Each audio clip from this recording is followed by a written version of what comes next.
नमस्ते प्रिय विद्यार्थियों, इतिहास की इस क्लास में मैं आप सभी का एक बार पुनः स्वागत करता हूं। आज हम बात करेंगे जहांगीर की। अकबर की मृत्यु के पश्चात उसका पुत्र जहांगीर मुगल वंश का अगला शासक बना।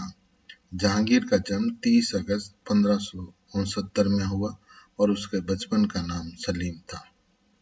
जहांगीर का राज्याभिषेक 3 नवंबर 1605 को हुआ। गद्दी प्राप्त करने के बाद उसने नसरुद्दीन मोहम्मद जहांगीर बादशाह गाजी के नाम से उपाधि धारण कर शासन कार्य संपादित किया।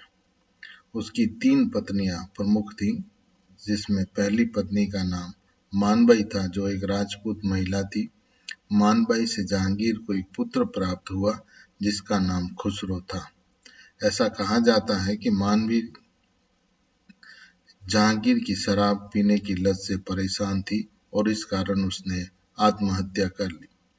खुसरो उसकी मृत्यु का कारण अपने पिता को मानता है और इस कारण से वह उससे नफरत करता था। जहांगीर की दूसरी पत्नी का नाम जगत गोसाई था, जो एक राजपूत महिला थी। जगत गोसाई से एक पुत्र हुआ जिसका नाम खुर्रम रखा गया, जो आगे चलकर शाहजहां के नाम से विख्यात हुआ। जहांगीर की तीसरी और सबसे प्रिय पत्नी मेहरुन्निसा थी, जो आगे चलकर नूरजहां के नाम से विख्यात हुई। जहांगीर के शासनकाल में नूरजहां का काफी प्रभाव था। नूरजहां से उसे एक पुत्री थी जिसका नाम लाडली बेगम था, लेकिन लाडली बेगम जहांगीर की अपनी पुत्री नहीं थी, वो नूरजहां के पूर्व पति से प्राप्त पुत्री थी। इन सब के पूर्व जहांगीर का एक अनारकली नाम की नृत्यांगना से भी जग जाहिर प्रेम था। वह हमेशा अनारकली के पास रहकर अपना समय व्यतीत करता। अकबर ने अनारकली को जहांगीर से दूर अफगानिस्तान भिजवा दिया और बाद में अनारकली वहीं मृत्यु हो गई। अब हम बात करते हैं उसके प्रमुख युद्ध और विद्रोह की। पहला विद्रोह था खुसरो का विद्रोह।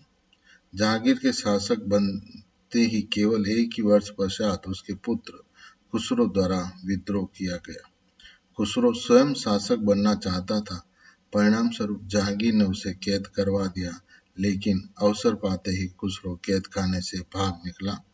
फरार होने के पश्चात वो सीधा सिख धर्म के 5वें गुरु अर्जुन देव के पास चला गया और उनकी शरण ले ली। उसने एक बार पुनः जहांगीर के खिलाफ 1606 में विद्रोह कर दिया। भेरावल के मैदान में उसका सामना जहांगीर की सेना से हुआ। युद्ध में खुसरो पूर्णतः पराजित हो गया। इस बार जहांगीर ने उसे कठोर दंड दिया। उसने खुसरो की दोनों आंखें निकलवा दी और उसे अंधा बना दिया और पुनः कैद खाने में डलवा दिया गया। 1621 में खुर्रम के इशारे पर उसकी कैद खाने में हत्या कर दी गई। खुर्रम के द्वारा अहमदनगर विजय। दक्षिण के एक राज्य अहमदनगर पर जहांगीर की नजर थी। उस समय मुगलों द्वारा बार बार आक्रमण किया गया, लेकिन उस वक्त अहमदनगर का वजीर मलिक अंबर था। मलिक अंबर एक कुशल शासक और सशक्त योद्धा था। उसने कई बार मुगलों की सेना को परास्त किया।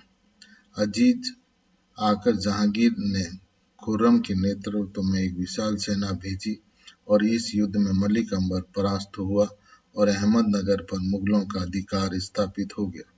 इस विजय से खुश होकर जहांगीर ने खुर्रम को शाहजहां की उपाधि प्रदान की और इसी उपाधि से वह विश्व विख्यात हुआ। मेवाड़ फतेह और मेवाड़ के साथ संधि। मुगलों का मेवाड़ पर कभी भी पूर्ण अधिकार नहीं हो पाया। अकबर के शासनकाल में मेवाड़ को जीतने के कई प्रयत्न किए गए, परंतु केवल चित्तौड़ को छोड़कर अन्य भागों पर मुगलों का कभी भी कब्जा नहीं हो पाया। 1613 में जहांगीर ने खुर्रम के नेतृत्व में एक सेना अमर सिंह के खिलाफ भेजी। खुर्रम ने अमर सिंह को या तो अधीनता स्वीकार करने या युद्ध करने का प्रस्ताव भेजा। प्रारंभ में अमर सिंह ने युद्ध करने का प्रस्ताव स्वीकार कर लिया, परंतु युद्ध में अमर सिंह परास्त हुआ। फिर अमर सिंह ने कुछ शर्तों के साथ उससे समझौता या संधि कर ली। इस प्रस्ताव को खुर्रम ने स्वीकार कर लिया। संधि की शर्तों के अनुसार चित्तौड़ का दुर्ग पुनः अमर सिंह को सौंप दिया गया, लेकिन किलेबंदी का अधिकार नहीं दिया गया।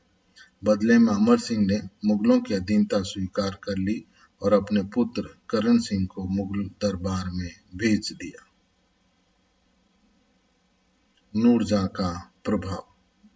जहांगीर के दरबार में एक दरबारी थी जिसका नाम अली कुली बेग था। उसकी पत्नी का नाम मेहरुनिशा था, जो काफी सुंदर या खूबसूरत थी। मेहरुनिशा के पिता का नाम ग्यास बेग था। अली कुली बेग की मृत्यु के पश्चात जहांगीर ने नूरजहां से विवाह कर लिया और उसकी एकमात्र पुत्री लाडली बेगम को अपना लिया या स्वीकार कर लिया। मेहरुनिशा से विवाह के पश्चात जहांगीर ने उसके पिता गयास बेग को वजीर की पदवी दी और इदमातुल्लाह की उपाधि से सम्मानित किया। उसने मेहरुनिशा को नूरजहां या नूर महल की उपाधि से सम्मानित किया। मेहरुनिशा ने बाद में नूरजहां के नाम से विख्यात हुई और नूरजहां एक विदुषी, एक चतुर महिला थी। जहांगीर के न्याय कार्य में वह उसकी सहायता करती थी।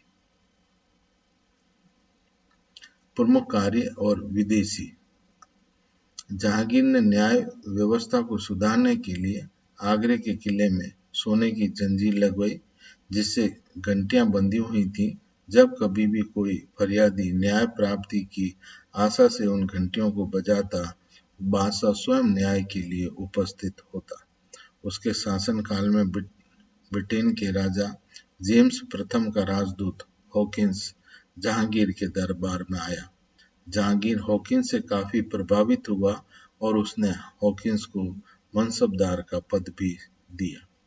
इंग्लिश खां की उसे उपाधि से सम्मानित किया गया। इसके अलावा सर थॉमस रो 1615 से 19 के मध्य उसके दरबार में या भारत आया और जहांगीर ने उसके साथ अजमेर में 1616 में मुलाकात की। सैन्य विकास। उसने मनसबदारी प्रथा के अंतर्गत घुड़सवारों को घोड़े रखने की सीमा को बढ़ाया। उसने दो अस्पा और सिंह अस्पा नाम की दो पद्धतियां स्थापित की। दो अस्पा में घुड़सवारों को अपने मौजूदा घोड़ों की संख्या दुगने घोड़ों की रखने की इजाजत मिली। यही संख्या सिंह अस्पा में तिगुनी थी। चित्रकला का विकास। जहांगीर खुद को बहुत बड़ा चित्रकार या जहांगीर स्वयं चित्रकला का बहुत बड़ा पारखी था। उसका कहना था कि वो चित्र देखकर बता सकता है कि उस चित्र का रचनाकार या चित्र बनाने वाला कौन है। उसके शासनकाल को चित्रकला का स्वर्ण युग कहा जाता है। जहांगीर के दरबार में अनेक चित्रकार हुए, जिसमें मशहूर पक्षी विशेषज्ञ अबुल हसन व्यक्तिगत चित्र बनाने में विशेषज्ञ था। मसूर को उसने नादिर उल अस्त्र की और अबुल हसन को उसने नादिर उल जाम की उपाधि से अलंकित किया। इसके अलावा उसके शासनकाल में स्थापत्य और साहित्य कला का भी विकास हुआ। जहांगीर ने सिकंदरा में अकबर का मकबरा, लाहौर में मस्जिद और कश्मीर में शालीमार बाग बनवाया। उसकी पत्नी नूरजहां ने अपने पिता के सम्मान में आगरा में अदमतुल्लाह का मकबरा बनवाया। ये पुनः एक सफेद संगमरमर का बना हुआ मकबरा है। इस मकबरे में पितृद्रोह नामक पद्धति का इस्तेमाल किया गया है, जो बारीक कारीगरी से मशहूर है। इसके अलावा जहांगीर की मृत्यु के बाद उसका स्वयं का लाहौर में मकबरा बनाया गया। तो इस तरह हम देखते हैं मुगल सत्ता को विकसित करने में जहांगीर का अपना महत्वपूर्ण योगदान था। धन्यवाद प्रिय विद्यार्थियों।